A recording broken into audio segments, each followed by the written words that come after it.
Howdy y'all, Fast Force 289, welcome back. And in this video, we're going to be working on my 1977 Ford F-150, and we're going to be changing out the rag joint. It's got some slop and wear on it, so we're going to change that out and make it look brand new again and tighten that steering up, and I'll show you how to do it.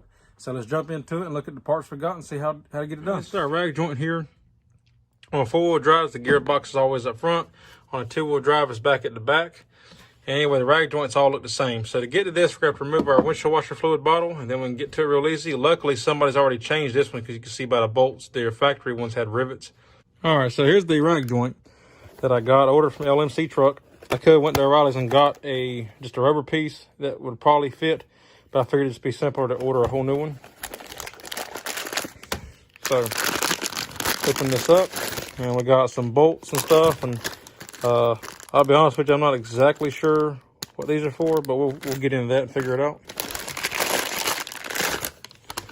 And then here's the rag joint. So, yeah, obviously there's some nuts in here and everything, and that's gonna help bolt this together. That'll go here, and this goes in between the coupler to help in case the rag joint ever fails, you won't lose your steering, it'll still steer. And I like how to use the brass contacts because then it will help with the horn contacts, because I know on these old trucks the horns never work, but you can see how the old trick was to put a ground wire from bolt to bolt, and then that would help do it. It looks like they already done it here for you, so that's cool. I will say I've never seen one made of nylon, so it's kind of like, I don't know what to think of this. Like, I guess it works. They sell it, and maybe it's better than rubber, but in my opinion, it seems to me that the nylon would get brittle after a few heat cycles and cold cycles and whatnot, and the flexing of the joint as you're turning, and eventually it would break. But you know, maybe not, I don't know. We're gonna have to just see how that works, I guess. But we're gonna give it a try. And you can see here I was talking about, see how these are riveted instead of bolts. That's how the original ones were, so they'd be rubber, not nylon. So that's pretty it's pretty cool. We're gonna give it a try and see how it works. Okay, so to get to the rag joint that's down in here, we're gonna have to remove this windshield washer fluid bottle. For that, and we can lift it up out of our way. Okay, so since somebody's already replaced this will make it easy. It's 1/2-inch bolts. We'll remove these 1/2-inch bolts here, and then we should be able to remove this piece here, get it out of the way, hopefully. And then we can get down here to this bolt down here that holds the union to the actual gearbox itself.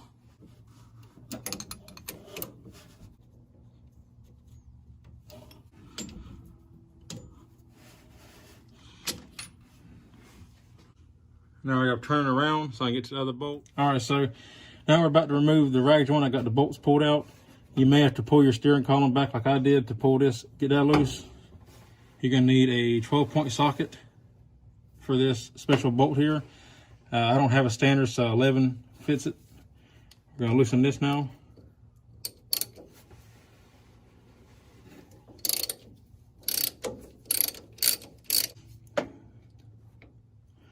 Remove it completely because there's a little indentation down on the shaft. I'll show you later to hold it in. Now you're gonna pull this off.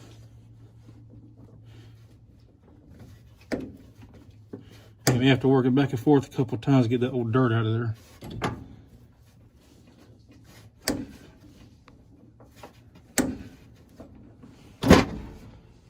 Just like so. All right, now you can see that indentation I was talking about, and that's where that bolt goes through. And it sits in there like this, and that helps keep the coupler from sliding off. All right, so now we're gonna clean up this dirt. And that's just to make it easier to install the new one. So we're gonna get this cleaned up really quick, and then we'll come back. All right, so we're gonna put the new one on. Make sure you put it back in the same orientation you took it off in, or at least close to. Yeah. All right, now this new one's a little loose. I assume that's because we ain't tightened it down yet. Alrighty guys, well, that's the finished product right there. I didn't show you putting it back together, but it's literally the same thing as disassembling it. You take the bolts loose and you put it in, and yes, this one does look different because that nylon one that I got, it ended up being, on the shaft here, it ended up being too loose. It wasn't a snug fit. And it would kind of wiggle on there. If I tighten the bolt down, it would tighten down, but I didn't really want to take a chance on it slipping and then losing my steering. And also the bolt, the way the bolt is designed on the side there, you can see it right there, it's meant to go through that groove I showed you on the shaft to keep it from sliding off. And that bolt on the other one, it was too far, the hole was too far away from the shaft, so it wouldn't even work as a lock pin. So it was just a bad setup all the way around. What I ended up doing was going over is getting a universal rack joint, and it comes with this rubber piece, the bolts. I just actually used my old hardware over again, but because it's already been done before in the past. But it comes with the bolts you need, the nuts, lock washers, all that, and you put it on here and bolt it together. Quick, easy, simple fix, and then you just put it back exactly the way you took it off.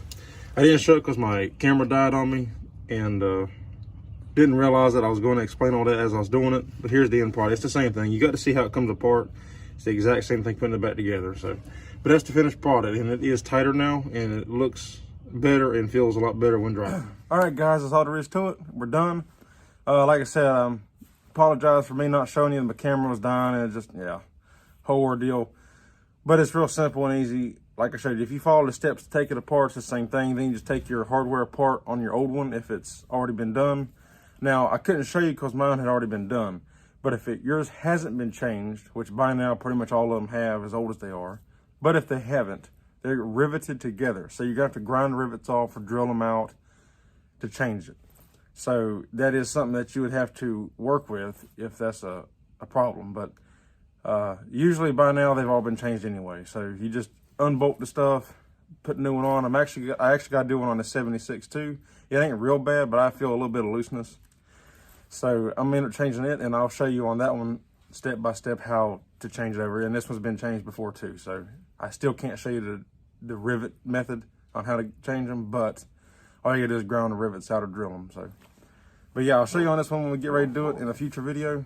But yeah, if y'all got any questions, comments, or concerns, leave them down below and I'll get back to you. If you like the video, give me a thumbs up. I'd appreciate it. If you're not subscribed, please consider subscribing. I'd appreciate it. And as always, thank y'all for watching. I'll see y'all on the next one. Take care.